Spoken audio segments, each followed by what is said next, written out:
ဝိညာဉ်ဟောတဲ့ဆရာတွေကတက်လက်ပိုင်းနဲ့အသက်ကြီးပိုင်းတွေဖြစ်ပေမဲ့ဆရာဥက္ကကျော်ကတော့အခုမှအသက်18နှစ်အရွယ်သားရှိတဲ့သူပါအသက်ငယ်ပေမဲ့လည်းပညာစွမ်းကကြီးမားတာကြောင့်သူ့ထံမှာလည်းတပည့်ခံယူပြီးပညာသင်ယူနေသူတွေကယောက်80ကျော်ခန့်ရှိပါပြီပညာသင်တဲ့တပည့်တွေထဲမှာအဖိုးရွယ်တွေထိပါဝင်ပေမဲ့ပညာကုံကြောင့်ရှ िख ိုးကြောခံရတဲ့သူလည်းဖြစ်ပါတယ်ဆရာဥက္ကကျော်ဟာလွန်ခဲ့တဲ့ရက်ပိုင်းကမှအသက်18နှစ်ပြည့်သွားခဲ့တဲ့သူပါသူ့ရဲ့မွေးနေ့ကိုတပည့်တွေမိတ်ဆွေတွေနဲ့ကျင်းပပြီးတပည့်တွေကရိုးသေးသေးဆက်ဆံကြတာကိုလူအများစုကသတိထားမိကြပါတယ်ဆရာဥက္ကကျော်ကသူ့အသက်9နှစ်အရွယ်ကလေးကတုတ်တန်ဒီမှာကျင့်စင်တွေကိုကျင့်ခဲ့တာပါတုတ်တန်တစ်ခုတည်းကိုသွားကျင့်တာမဟုတ်ဘဲကိုတင်ချိုင်းအောင်ထားတဲ့ဥက္ကကျော်ကငယ်စဉ်ကလေးကပါရမီပါလာခဲ့သူဖြစ်ပါတယ်တုတ်တန်တစ်ခုမှာကျင့်စင်ကိုကျင့်ရင်းနဲ့တုတ်တန်ရှင်မကသူ့ရှိကနေဖြတ်သွားခဲ့တာပါတာမန်လူတွေထက်အစမတန်အရန်ရှည်လျားတဲ့တုတ်တန်ရှင်မကိုမြင်လိုက်ရတဲ့အခါ9နှစ်အရွယ်သားရှိသေးတဲ့ဥက္ကကျော်ကလန့်ပြီးဖြားသွားခဲ့ပါသေးတယ်အရိကနေစတင်ကအကြားတက်အမြင့်တက်တွေပွင့်သွားပြီးသူ့အတွက်တော့တုတ်တန်ရှင်မကဖွင့်ပေးခဲ့တယ်လို့ယုံကြည်သွားခဲ့တာပါ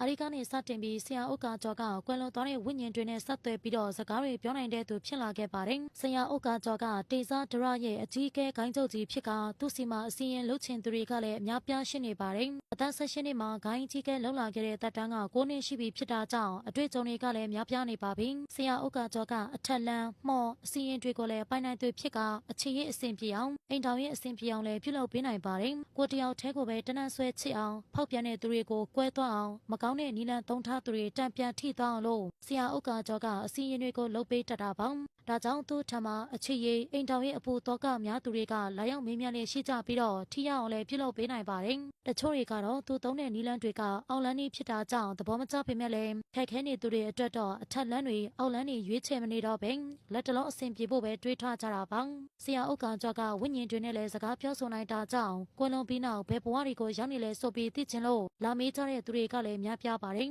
ဒါပေမဲ့ဝိညာဉ်အဟောကိုတော့လူတိုင်းကိုဟောပေးတာမဟုတ်ဘဲအမှုအတွက်လိုအပ်တဲ့သူအမှန်တရားကိုတကယ်သိချင်တဲ့သူတွေကိုပဲဟောပေးတာပါဝိညာဉ်ဟောပေးတဲ့ဆရာတွေကအတတ်တိုတက်တာကြောင့်ဆရာဥက္ကကျော်ကရံဖန်ရံခါမှသာဟောပေးတတ်သူဖြစ်ပါတယ်သူဟောပေးတိုင်းလည်းမှန်ကန်နေတာကြောင့်အာကိုတကြီးနဲ့မေးမြန်းကြတာပါဆရာဥက္ကကျော်ကကွယ်လွန်မဲ့ရက်တွေကိုလည်းသိနိုင်တဲ့အထိအစွမ်းကြီးမားသလိုကွယ်လွန်တဲ့ရက်ကိုလည်းရွေ့သွားအောင်ရတရားတွေလည်းပေးနိုင်ပါတယ်ဒါတွေမကသေးပဲငလျင်မလောက်အောင်လို့အစီရင်တွေနဲ့လည်းဟန်တားနိုင်တဲ့အထိပညာစွမ်းကကြီးမားနေတဲ့သူပါအသက်18နှစ်အရွယ်သားရှိသေးပေမဲ့ဒီလိုပညာတွေအလုံးတက်မြောက်နေတာကြောင့်သူ့ထက်အသက်များစွာကြီးတဲ့သူတွေကတော့ဆရာလို့တလေးတစားနဲ့ခေါ်ပြီးလာရောက်မေးမြန်းနေရတာဖြစ်ပါတယ်ဆရာဥက္ကကျော်ကိုတာမန်တိုင်းကြည့်ရင်တော့လူငယ်လေးတယောက်လိုထင်ရပေမဲ့လည်းတကယ်လက်တွေ့မှာတော့သူ့ရဲ့ပညာကအကြီးကဲတယောက်ဆိုတဲ့နာမည်နဲ့အညီပြေဝနေတာပါကွယ်လွန်သွားတဲ့သူတွေနဲ့ဆက်သွယ်စကားပြောဆိုနိုင်တဲ့ပညာရက်တွေကိုပရိသတ်ကြီးရောယုံကြည်ရလားဆိုတာပြပြခဲ့ပါအောင်ရှင်အားလုံးကိုကျေးဇူးတင်ပါတယ်နောက်